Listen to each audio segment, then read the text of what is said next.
Delhi coaching centre में हुई 3 student की मौत का जिम्मेदार कौन? पुलिस ने दर्ज की एफआईआर। दिल्ली के ओल्ड राजेंद्र नगर इलाके में शनिवार शाम को भारी बारिश के बाद एक कोचिंग सेंटर की इमारत के बेसमेंट में पानी भर जाने से 3 छात्रों की मौत हो गई। 4 घंटे से अधिक समय तक ये छात्र बेसमेंट में फंसे रहे और पानी में डूबने से इनकी जान चली गई। बचाव अभियान शुरू होने के कुछ घंटों बाद ही 2 छात्रों के शव बाहर निकाल लिए गए, जबकि तीसरे छात्र का शव देर रात बरामद किया गया। ये सभी सिविल सेवा परीक्षा की तैयारी कर रहे थे। वहीं पुलिस ने इस मामले में केस दर्ज कर लिया है और कुछ लोगों को हिरासत में ले लिया है। दिल्ली अग्निशमन विभाग के अनुसार शाम करीब 7 बजे राव IAS स्टडी सेंटर नामक कोचिंग में जल भराव की सूचना मिली थी। 2 से 3 बच्चों के फंसे होने की जानकारी थी। दमकल की 7 गाड़ियां मौके पर भेजी गई थीं। अधिकारियों ने बताया कि NDRF, स्थानीय पुलिस और अग्निशमन विभाग द्वारा चलाए गए बचाव अभियान के दौरान छात्राओं के शव घटनास्थल से बरामद किए गए। पुलिस उपायुक्त M हर्षवर्धन ने कहा, शवों को आगे की कानूनी कार्रवाई के लिए अस्पताल भेज दिया गया है। शव निकलने के बाद भी बेसमेंट में करीब 7 फीट पानी था।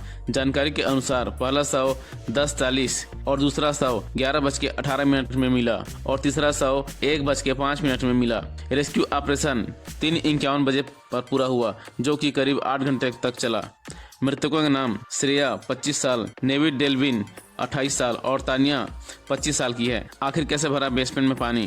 प्रारंभिक जांच से पता चलता है कि बेसमेंट में एक लाइब्रेरी थी जहां कई विद्यार्थी मौजूद थे। बेसमेंट में लगभग 30 छात्र थे। अचानक बेसमेंट में पानी भरने लगा, जिसका कारण फंसे हुए विद्यार्थियों को बाहर निकालने के लिए रस्सियों का इस्तेमाल करना पड़ा, लेकिन 3 छात्र बेसमेंट में ही फंसे रह गए।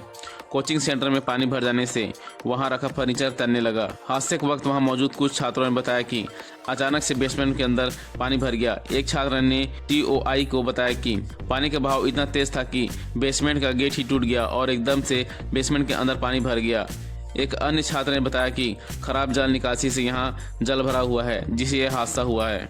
नालियों की सफाई नहीं हुई थी। दूसरी ओर भारतीय जनता पार्टी की दिल्ली इकाई के मध्य वीरेंद्र सचदेवा और नई दिल्ली की सांसद बांसुरी स्वराज ने घटनास्थल का दौरा किया और घटना के लिए आम आदमी पार्टी की सरकार को दोषी ठहराते हुए कहा कि स्थानीय विधायक ने नालियों की सफाई के लिए स्थानीय लोगों की ओर से बार बार की गई अपील को नज़रअंदाज कर दिया।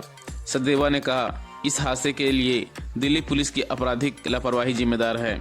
जल बोर्ड की मंत्री आतिश और स्थानीय विधायक दुर्गेश पाठक को जिम्मेदारी लेते हुए अपने अपने पदों से इस्तीफा देने चाहिए। एक्शन में दिल्ली सरकार। इस हादसे के बाद दिल्ली सरकार एक्शन में आ गई है। दिल्ली सरकार की मंत्री आतिशी ने मुख्य सचिव नरेश कुमार को इस घटना की जांच शुरू करने और 24 घंटे के भीतर रिपोर्ट देने का निर्देश दिया है। आतिश ने एक्स पर एक पोस्ट में कहा, यह घटना कैसे घटी, इसकी जांच के लिए मजिस्ट्रेट जांच के आदेश दे दिए गए हैं। इस घटना के लिए जो भी जिम्मेदार होगा उसे बख्शा नहीं जाएगा। पहले भी हुआ ऐसा हादसा। इस सप्ताह की शुरुआत में ही मध्य दिल्ली के पटेल नगर इलाके में भारी बारिश के बाद सिविल सेवा परीक्षा की तैयारी करने वाले 26 वर्षीय एक अभ्यर्थी की उस समय करंट लगने से मौत हो गई, जब उसने एक लोहे की गेट को छू लिया जिसमें से बिजली गुजर रही थी। पिछले साल जून में दिल्ली के मुखर्जी नगर की कोचिंग सेंटर में आग लगी थी। छात्रों को रस्सी के सहारे कूदकर जान बचानी पड़ी थी।